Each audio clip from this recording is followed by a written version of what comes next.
Welcome to the very first episode of the Wrestler Roundtable. I have assembled a crack team of wrestling experts to discuss the important issues in wrestling today. Guys, if I could have you go around and introduce yourselves. I, of course, Zero Hype Guy Smith. Sage Ramsey. Jonathan Napier. Danielle /or Harley. She say War Harley? I wondered what she was going to say. War Harley. War Harley. That's what it Yes. sounded like. I thought you said something I mean, I else. have said I will fight. Wow. I didn't think it was true. I just thought that's what he said. This is already starting off good. Yeah, this is starting off to a great start. Wrestling issues. If I have wrestling issues, that's like a real thing. I probably do. Alright. Now turning into a therapy session. This roundtable is a therapy session. The wrestling long couch. First question. There is a lot as strong style is becoming more and more popular, there is a lot of striking in wrestling these days. And that's kind of new, because the old school was not that way. So with all the striking coming in, is that a good thing or a bad thing? It doesn't have to necessarily be good or bad, but I think it has its place. yeah. I'm not saying I would want to go to a show and see nothing but strong style hit. Right. I mean, then you might as well just be the UFC. Yeah. But I think if you have a very well-rounded out card, you have your high flyers, you have your gimmicks, you have the straight old school wrestling. It's cool to have some of the guys that are just going to go in, lay some nice strong style stiff shots in, and the crowd will pop for it. Yeah. But I think if you overkill it and literally every single match is let's see who can hit each other the hardest, you're not only going to endanger the guys in the ring because now you're in the the measuring game of who can hit the hardest and who can do the most strikes. Yeah. But it's going to shorten your longevity. I mean, let's be real. Especially if you're some of those guys who are on the road 3, 4, 5 days a week, Right. and every match is. Yeah. Yep. That's the thing. I said, well, with UFC becoming more popular, I feel like that's why striking is becoming a bigger UFC is thing. fake nowadays. Which, I mean, that's just my personal opinion. kayfabe's real, guys. But even in UFC, it's not all striking, so that just gets boring after a while. So incorporating it into a lot of wrestling is a good thing, but just making your entire match nothing but strikes is definitely a bad thing. It just gets boring after a while. Then it's just a fist fight. With the striking going on, I agree with what you said about, certain places and stuff like that. For a whole match, no. But also, there's a lot of guys I watched that it almost seems like they need to slow it down just a little bit, because that's how people get hurt. Yeah. If you control it and you can make it look right without actually killing the other guy, that's going to be a lot better, a lot slower. Pace yourself.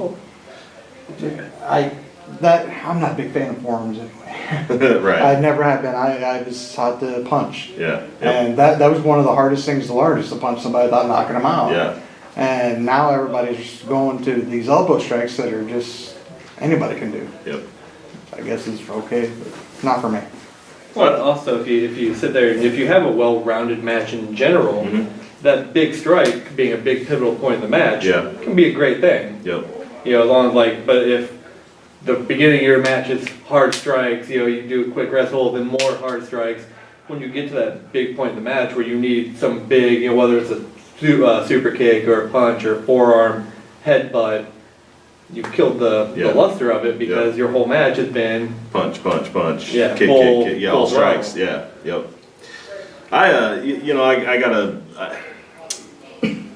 I would agree that I think strikes have their place. I have some problems with all the striking that's going on, because I think I see a lot of guys throwing strikes that they've never been trained to do.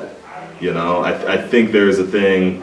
A lot of times I see, it'll be popular to do like a rapid fire strike or something like that. And I always think they look weak, I don't think they look good, because it's just a guy that's like well, I saw this, I saw Hashimoto do this over in Japan and he did it, you know what I mean? And like, a lot of those guys are like legit mixed martial artists and have, some kind of martial arts background. So like when they start throwing those stuff, they've been trained to do it, I also think that there's become a stigma of the strikes coming in real stiff and too stiff. And I think it's losing the art. I think the striking is kind of pulling away from the art of it, And to what you said earlier about the rapid fire strikes, a lot of these guys, they see that stuff on TV. They've not been trained to throw those strikes. Right. Especially on like some of the big combinations and in a spinning back fist. Yep.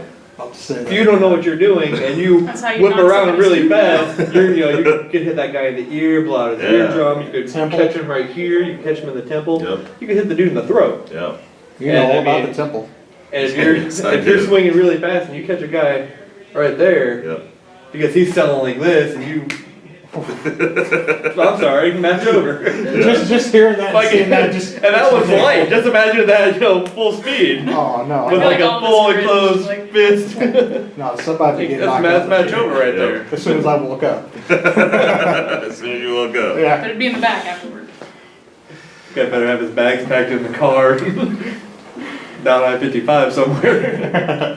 We kind of talked about how striking is becoming more and more prevalent. New school versus old school. That's kind of like one of my big things is like always contrasting the new school and old school. Like I feel like I have a very old school mentality. It doesn't mean I don't appreciate the new school, but I don't want to see the old school lost in it. I do think there's a lot good in new school. So like I want to talk about now. What are some things kind of becoming more prevalent, more popular that you think are like a good thing, like good things about the new school. I think watching a lot of the combinations and like chain wrestling improving, Yeah. like with the speed and different techniques that are being applied now. Like moves look a lot more fluid, but like my only downfall to that is sometimes they look too fluid, Yeah.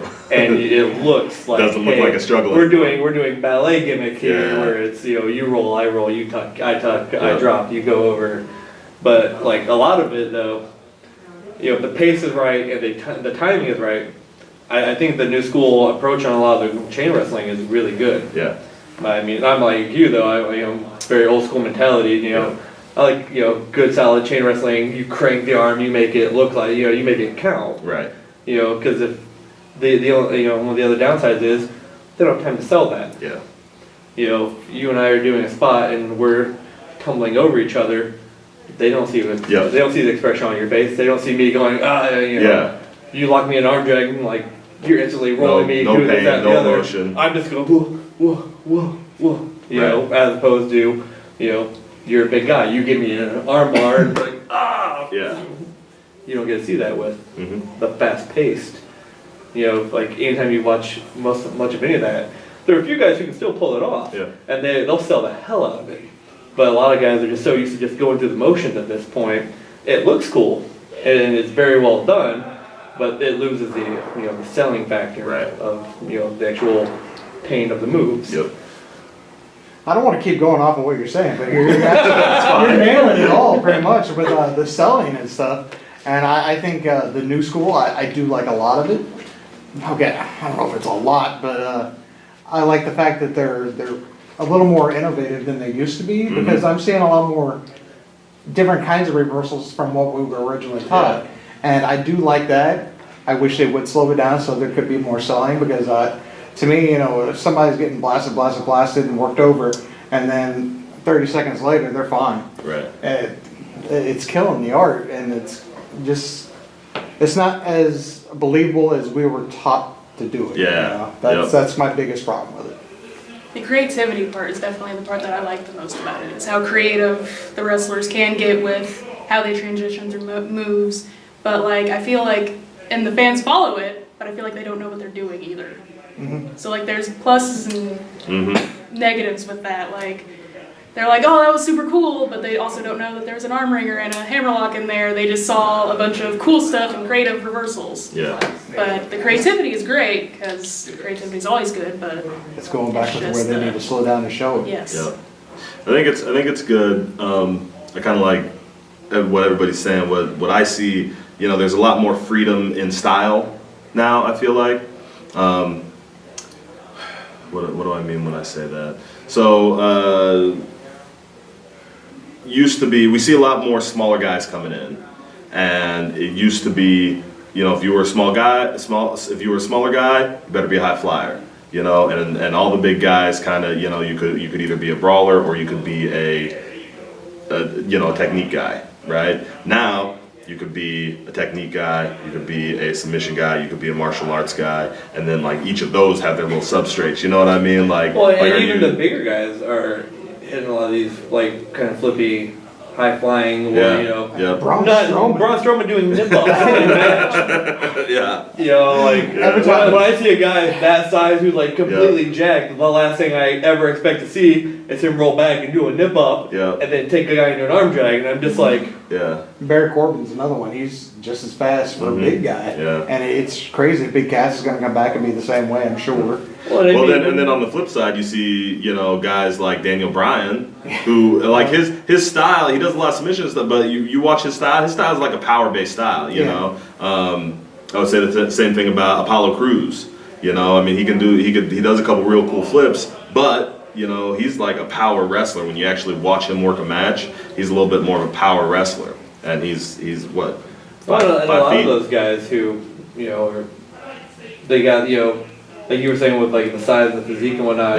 Like look at the Revival. Yeah. Yep. They're not skinny, flippy looking guys. Right. They're not huge jack powerhouse guys. Yep. But when you watch them wrestle, they're in there to kick somebody's ass and not be flashy about it. Yep. That I love that about them. Like for the record, I love that team. Oh, they're a great team for sure. But like you were saying, getting back to that real quick with the new school stuff. Mm-hmm. Like one thing I always reference in my mind is like my favorite and most hated spot in a thing. Yeah. Is when I watch guys going through a big whole thing, and then one guy back rolls and puts his feet up on the guy's head. I throw that. I'm just sitting there. I'm like, that's phenomenal. The timing and everything on that. I could never even imagine doing that myself. But at the same time, you sit back and go, how is that going to help me in a bar fight? if some dude punches me in the face and I turn around, am I really going to do a backward somersault and catch him with my feet and throw him? Yeah. Absolutely, 100%. And it's just like, it looks amazing and the crowd's pop for it because it's a great feat. Yeah. But when you look at the reality of the situation, if I do a back roll towards stage and throw my feet up on there, he's probably just going to stop, look at me and kick me in the stomach. Yeah. And then drink my beer. And then throw my feet, flip me over onto my back. Which is, it looks cool, so that's why the fans are interested in it. Yep. All right, well, guys, thanks. I think that's going to do it for the very first Wrestler Roundtable, without a table. We've been at first tonight. It's a kayfabe table. It's a kayfabe table. The links could be. Thanks, guys. And you guys, thanks for tuning in. We'll be back with more Wrestler Roundtables. Share this. I'll be back with the vlog tomorrow. Until then, don't forget to... What are you shaking your head for? Is she judging my sign-off? I think she's judging my sign-off. She's judging your sign-off right Bogus. now. Bogus. She's just like, I'm hurt. Keep talking. He's about to say it, I know. I'm hurt, but I'm hurt, but I don't care because I believe in what I say. I believe that we should all be making a mess, keeping our room clean, and always telling the truth.